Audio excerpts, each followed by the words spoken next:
আসসালামু আলাইকুম ওরহমতুল্লাহি ওবরাকাতুহু। আমার প্রিয় ভাই ও বোনেরা, আজকে আমরা কথা বলবো এমন একটি বিষয় নিয়ে যা আমাদের প্রতিটি মুসলমানের হৃদয়ের সবচেয়ে কাছের একটি উৎসব, ঈদ। আচ্ছা, একটু ভাবুন, ঈদের দিন আপনি কি করেন? নতুন জামা পরেন, সেমাই খান, আত্মীয় স্বজনের বাড়ি যান, সেলফি তোলেন, সোশ্যাল মিডিয়ায় পোস্ট দেন।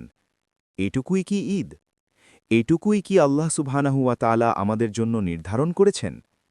আমি আজকে আপনাদের সামনে এমন কিছু বলবো যা হয়তো আমরা অনেকেই জানি কিন্তু আমলে নিই না। ঈদের আসল অর্থ কি? ঈদ আমাদের কি শিক্ষা দেয়? এই প্রশ্নের উত্তর যদি আমরা সঠিকভাবে বুঝতে পারি, তাহলে ঈদ আমাদের জীবনকে বদলে দিতে পারে, সারা বছরের জন্য। তাই ভিডিওটি শেষ পর্যন্ত দেখুন। ইনশাআল্লাহ আজকের এই আলোচনা আপনার মনে একটি গভীর ছাপ ফেলবে। ভাই ও বোনেরা, ঈদ শব্দটি আরবি। এর মূল ধাতু হল আউদ, যার অর্থ হল ফিরে আসা, বারবার আসা। অর্থাৎ ঈদ এমন একটি দিন যা বারবার ফিরে আসে, আমাদের কাছে একটি বার্তা নিয়ে, একটি স্মরণিকা নিয়ে। ইসলামে দুটি ঈদ আছে, ঈদ উল ফিতর এবং ঈদ উল আজহা। ঈদ উল ফিতর আসে রমজানের দীর্ঘ ১ মাসের সিয়াম সাধনার পর, আর ঈদ উল আজহা আসে হজের মৌসুমে, ইব্রাহিম আলাহিসাল্লামের অসাধারণ ত্যাগের স্মৃতিকে সামনে রেখে। কিন্তু আমরা অনেক সময় ঈদকে কেবল একটি সাংস্কৃতিক উৎসব হিসেবে পালন করি। ধর্মীয় আবেগের চেয়ে সামাজিক উত্তেজনা সেখানে বেশি থাকে।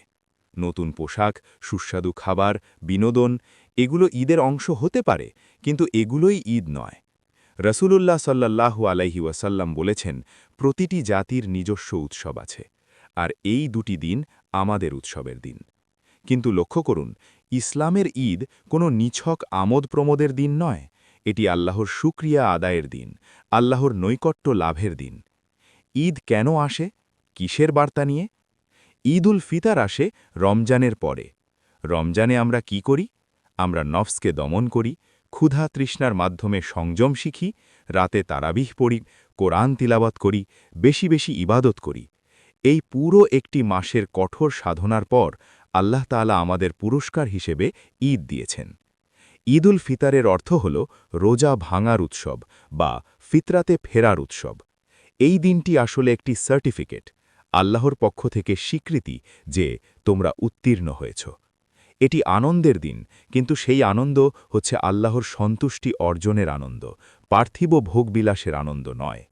ভাই ও বোনেরা, আল্লাহ তাআলা বলেছেন সূরা বাকারায়, তোমরা আমার কাছে কৃতজ্ঞ হও এবং আমার প্রতি অকৃতজ্ঞ হইও না। ঈদের দিনে আল্লাহর তাকবীর পড়া, আল্লাহু আকবার, আল্লাহু আকবার, লা ইলাহা ইল্লাল্লাহু আল্লাহু আকবার, আল্লাহু আকবার, ওয়ালিল্লাহিল হামদ। এটি শুধু একটি বাক্য নয়, এটি আল্লাহর মহত্বের স্বীকৃতি, এটি শুকরিয়ার ঘোষণা। আমরা কখনো ভেবে দেখেছি কি, এই ঈদ কাদের দেওয়া হয়েছে? যাদের সারা বছর দুবেলা খাবার নেই, তারাও ঈদ পালন করছেন। কারণ ঈদের আনন্দ পার্থিব সম্পদের ওপর নির্ভরশীল নয়, এটি আল্লাহর সন্তুষ্টির আনন্দ। আর সেই আনন্দ পেতে হলে যাই শুকরিয়া। একটি ঘটনা বলি।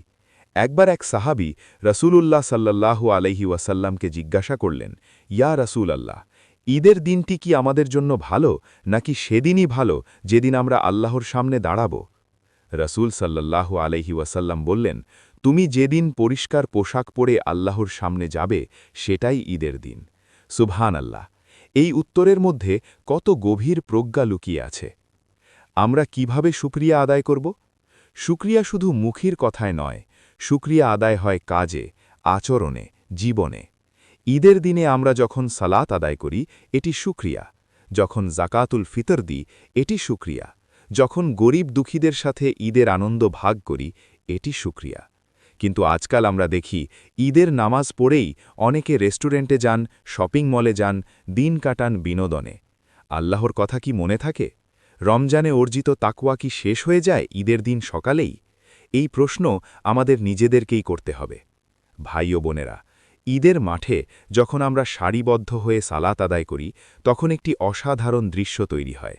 ধনী গরিব, শিক্ষিত অশিক্ষিত, কালো সাদা, আরব অনারব, সবাই এক কাতারে। কোনো আলাদা সারি নেই, কোনো বিশেষ আসন নেই। এটি কি শুধু প্রতীকী? না, এটি একটি বিশাল বার্তা। ইসলাম বলছে আল্লাহর কাছে তোমার মর্যাদা তোমার টাকায় নয়, তোমার গায়ের রঙে নয়, তোমার পরিবারের মান মর্যাদায় নয়, তোমার তাকওয়ায়, তোমার ইবাদতে।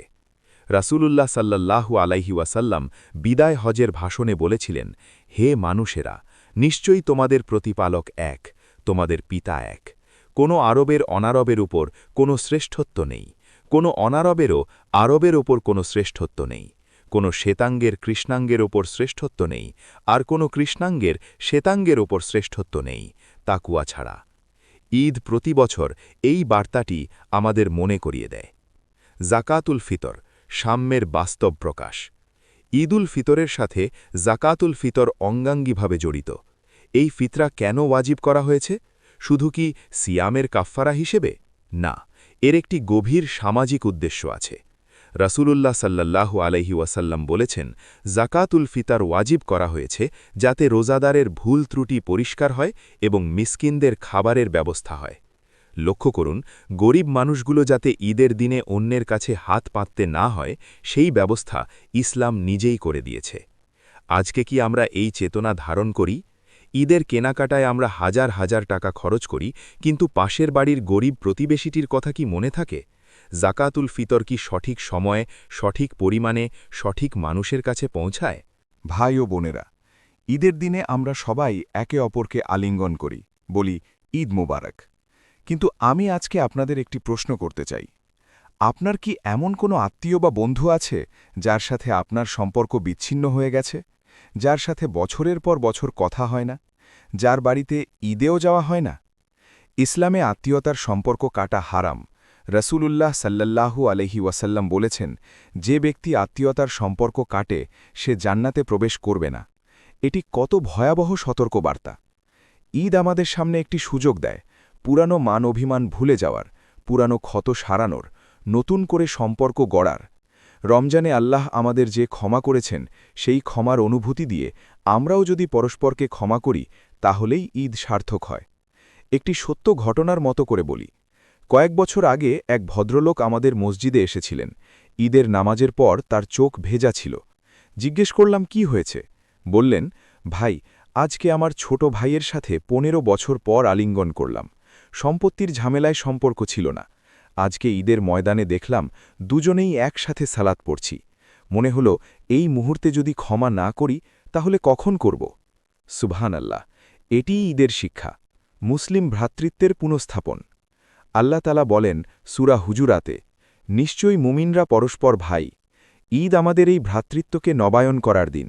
শুধু পরিবারের মধ্যে নয়, পাড়া প্রতিবেশী, এমনকি যারা একটু দূরে থাকেন তাদের কাছেও যাওয়া, এটি ঈদের সুন্নাহ। রাসূলুল্লাহ সাল্লাল্লাহু আলাইহি ওয়াসাল্লাম ঈদের দিনে একটি পথ দিয়ে যেতেন এবং আরেকটি পথ দিয়ে ফিরতেন, যাতে বেশি মানুষের সাথে দেখা হয়, বেশি মানুষকে সালাম দেওয়া যায়। আমরা কি এই সুন্নাহ পালন করি?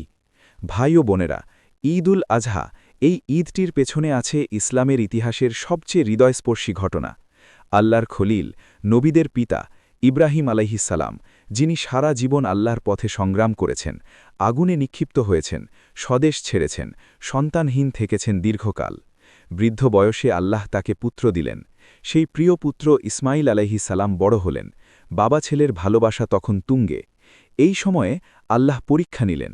স্বপ্নে দেখালেন প্রিয় পুত্রকে কোরবানি করতে। একবার নয়, দুবার নয়, ৩ বার। ইব্রাহিম আলাইহিসসালাম পুত্রকে বললেন, হে আমার পুত্র, আমি স্বপ্নে দেখছি তোমাকে জবাই করছি, তুমি কি মনে করো? সেই পুত্র, যার মধ্যেও তার বাবার মতো ঈমান ছিল, বললেন, হে আমার পিতা, আপনাকে যা আদেশ করা হয়েছে তা করুন, ইনশাআল্লাহ আপনি আমাকে ধৈর্যশীলদের মধ্যে পাবেন। সুবহানাল্লাহ, বাবা রাজি, ছেলে রাজি, শুধু আল্লাহর সন্তুষ্টির জন্য।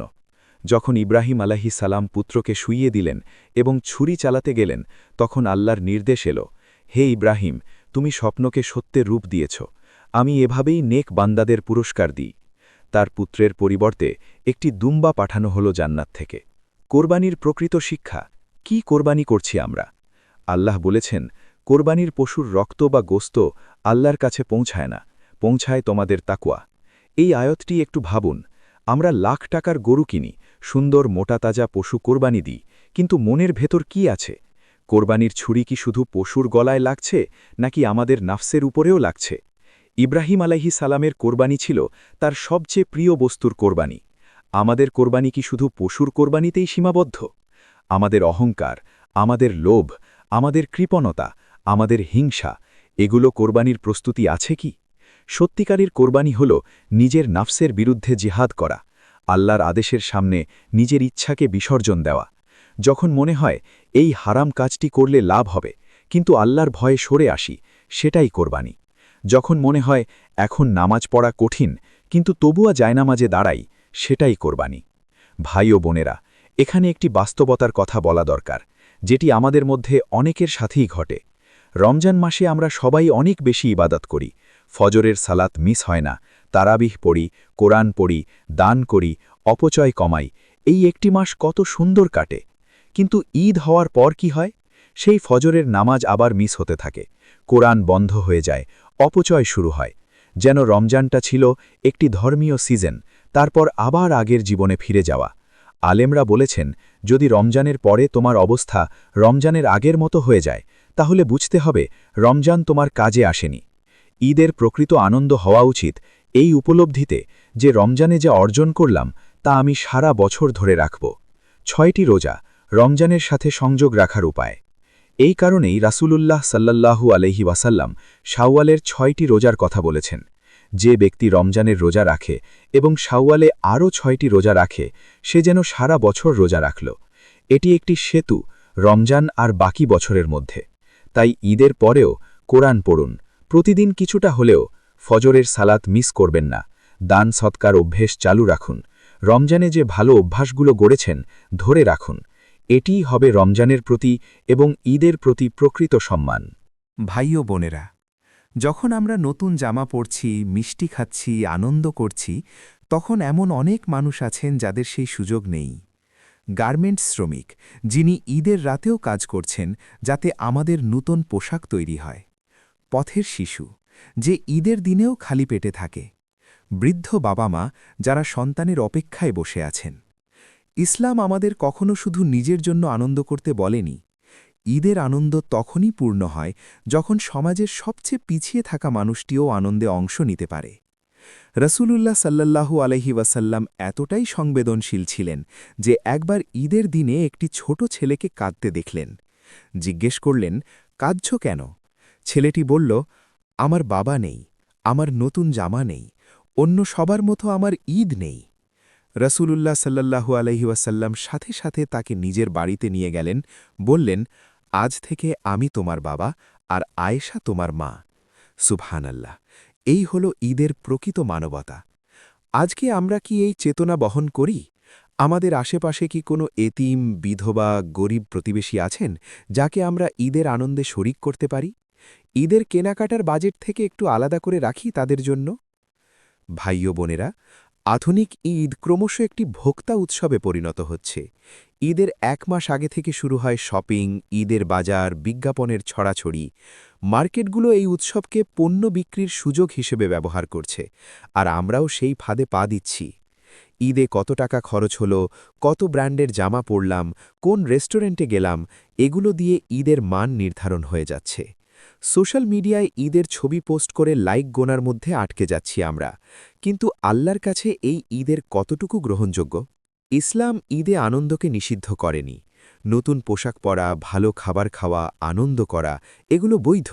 কিন্তু যখন এই বাহ্যিক উপকরণগুলোই ঈদের মূল হয়ে যায় এবং আল্লাহর স্মরণ, কৃতজ্ঞতা ও ইবাদত গৌণ হয়ে পড়ে, তখনই সমস্যা। আজকের ঈদে আমরা একসাথে বসি ঠিকই, কিন্তু সবার হাতে মোবাইল। বাবা মার সাথে গল্প না করে ইউটিউবে ভিডিও দেখছি, আত্মীয়দের সাথে না বসে ইনস্টাগ্রামে সময় দিচ্ছি। ঈদের একমাত্র সুযোগটিও কি এভাবে নষ্ট হয়ে যাবে? ঈদের দিনটিকে পরিবারের সাথে কাটান, সত্যিকারের মনোযোগ দিয়ে। বড়দের সাথে গল্প করুন, তাদের পায়ে ধরে সালাম করুন, তাদের জন্য দোয়া করুন, তাদের কাছ থেকে দোয়া নিন। ছোটদের সময় দিন, তাদের সাথে খেলুন। এই মুহূর্তগুলো ফিরে আসবে না। ভাই ও বোনেরা, আমি চাই আপনারা প্রতিটি ঈদকে একটি নতুন শুরু হিসেবে দেখুন। প্রতিটি ঈদ আসে একটি বার্তা নিয়ে, যে এবার কি সত্যিকারের পরিবর্তন আনবে তোমার জীবনে। রমজান ছিল প্রশিক্ষণের মাস, ঈদ হল সেই প্রশিক্ষণ বাস্তব জীবনে প্রয়োগ করার সময়। যদি গত বছরের ঈদের পর থেকে এই বছরের ঈদ পর্যন্ত আপনার জীবনে ইতিবাচক কোনো পরিবর্তন না এসে থাকে তাহলে এই ঈদ থেকে শুরু করুন একটি ছোট পরিবর্তন, হয়তো ফাজারের সালাত নিয়মিত করা, হয়তো পিতামাতার সাথে সম্পর্ক আরও গভীর করা, হয়তো মিথ্যা বলা ছেড়ে দেওয়া, হয়তো কাউকে ক্ষমা করে দেওয়া। আল্লাহ তাআলা বলেছেন, নিশ্চয়ই আল্লাহ কোনো জাতির অবস্থা পরিবর্তন করেন না যতক্ষণ না তারা নিজেরা নিজেদের পরিবর্তন করে। পরিবর্তন আসবে আমাদের থেকেই। ঈদের এই পবিত্র দিন থেকেই শুরু হোক সেই পরিবর্তন। ঈদের দিন সুন্নাহ হল গোসল করা, সুন্দর পোশাক পরা, সুগন্ধি লাগানো, ঈদগাহে যাওয়ার আগে কিছু খাওয়া, ঈদ উল ফিতরে তাকবীর পড়তে পড়তে ঈদগাহে যাওয়া, একটি রাস্তায় গিয়ে অন্য রাস্তায় ফেরা, মানুষকে অভিনন্দন জানানো, ঈদের সালাত আদায় করা। এই সুন্নাহগুলো পালন করুন। এগুলো শুধু আচার নয়, এর প্রতিটির পেছনে একটি গভীর তাৎপর্য আছে। ভাই ও বোনেরা, আজকের আলোচনায় আমরা দেখেছি ঈদ শুধু একটি উৎসব নয়, ঈদ হল আল্লাহর প্রতি কৃতজ্ঞতার দিন। ঈদ হল মানুষে মানুষে সাম্য ও ভ্রাতৃত্বের দিন। ঈদ হল ক্ষমা ও সম্পর্ক পুনরুদ্ধারের দিন। ঈদ হল ত্যাগ ও সমর্পণের দিন। ঈদ হল রমজানের অর্জন ধরে রাখার প্রতিজ্ঞার দিন। ঈদ হল দুর্বল ও গরিবের পাশে দাঁড়ানোর দিন। ঈদ হল জীবন পরিবর্তনের নতুন শুরুর দিন। যদি আমরা ঈদকে এই দৃষ্টিভঙ্গিতে দেখি তাহলে প্রতিটি ঈদ আমাদের একটু একটু করে ভালো মানুষ করবে, ভালো মুসলমান করবে, ভালো সমাজ গড়তে সাহায্য করবে। আল্লাহ তাআলার কাছে প্রার্থনা করি, তিনি আমাদের এই ঈদকে প্রকৃত অর্থে পালন করার তৌফিক দান করুন। আমাদের সকলের রমজানের আমল কবুল করুন। আমাদের মাঝে মহব্বত ও ভ্রাতৃত্বের বন্ধন মজবুত করুন। আমাদের সমাজ থেকে বৈষম্য দূর করুন। আমাদের পরিবারগুলোকে সুখী ও সমৃদ্ধ করুন এবং আমাদের সকলকে জান্নাতুল ফেরদাউসে একত্রিত করুন। আমিন ইয়া রাব্বাল আলামিন। আসসালামু আলাইকুম ওয়া রাহমাতুল্লাহি ওয়া বারাকাতুহু। ঈদ মোবারক। ভিডিওটি ভালো লাগলে লাইক দিন এবং চ্যানেলটি সাবস্ক্রাইব করুন। আপনার কাছের মানুষদের সাথে শেয়ার করুন। কমেন্টে জানান ঈদের কোন শিক্ষাটি আপনার কাছে সবচেয়ে গুরুত্বপূর্ণ মনে হয়েছে। আল্লাহ হাফেজ, জাযাকাল্লাহ খায়রান।